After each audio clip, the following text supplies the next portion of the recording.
L'histoire des Juifs du sud de la Méditerranée, un feuilleton proposé et présenté par Gérard Inger.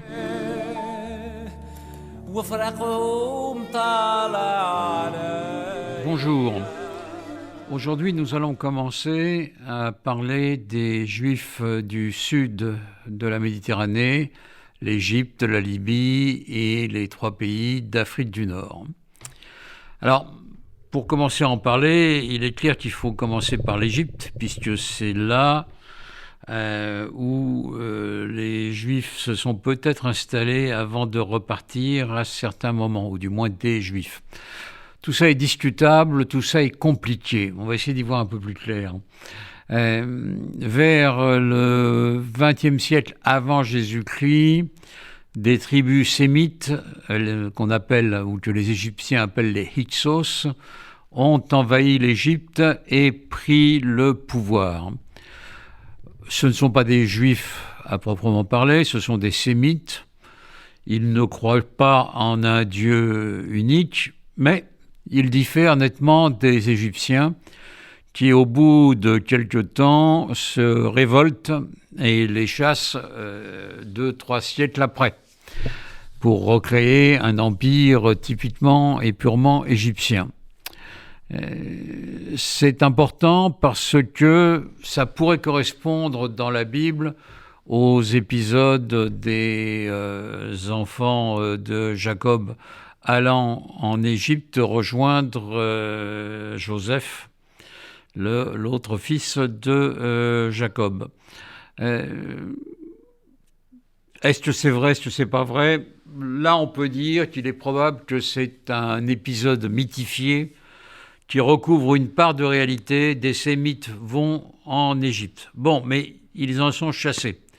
Alors, est-ce que ça correspond à l'Exode tel que la Bible nous le décrit ?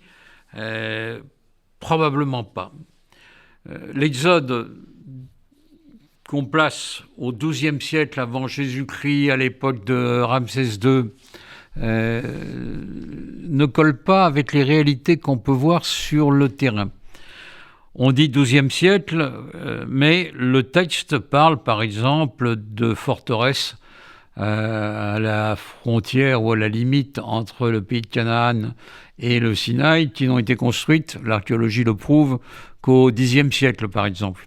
Parce qu'on sait que la Bible a été écrite au 7e siècle, a été mise en forme au 7e siècle, et que là, l'histoire n'est pas la préoccupation première de ceux qui écrivent. La Bible est un texte hagiographique qui raconte des mythes, même si elle a une partie historique à partir justement du Xe siècle, de l'époque de David. Donc, l'Exode, tel que le décrit la Bible, pour les historiens comme pour les archéologues, ne s'est certainement pas passé comme ça. On n'a découvert aucune trace de cet Exode, alors que si des tribus entières tournent pendant 40 ans dans le désert du Sinaï, ça doit marquer, ça doit laisser quelques traces, même si on a affaire à des nomades, on ne trouve rien, et la chronologie ne colle pas avec la réalité archéologique. Donc, c'est pas ça. C'est pas ça, mais alors qu'est-ce que c'est ? Est-ce que c'est rien ? Est-ce que c'est un pur mythe ? L'histoire de Moïse quittant l'Égypte à la tête des esclaves hébreux ou pas ? Beaucoup pensent que c'est un mythe, mais certains, parmi ceux qui pensent cela, sont obligés de reconnaître que ça a une telle importance dans le judaïsme qu'il s'est peut-être passé quelque chose qui donne corps à ce mythe. Donc, aujourd'hui, les historiens cherchent et pensent plutôt à des Hébreux ou des esclaves qui quittent l'Égypte par petits groupes à certains moments pour refluer vers l'Est et aller vers le pays de Canaan. Il peut y avoir eu des choses comme cela, de manière qui permettent d'expliquer le mythe de l'Exode, qui est un des mythes les plus beaux qui soit, qui est à la base du judaïsme et de la fête de Pessah. Donc, même si la réalité historique n'est pas celle-là, Il a dû se passer quelque chose, et notamment des exodes peut-être, mais pas nécessairement massifs, et à des périodes différentes vers Canaan. Voilà ce qu'on peut dire sur la première période de l'histoire des Juifs en Égypte.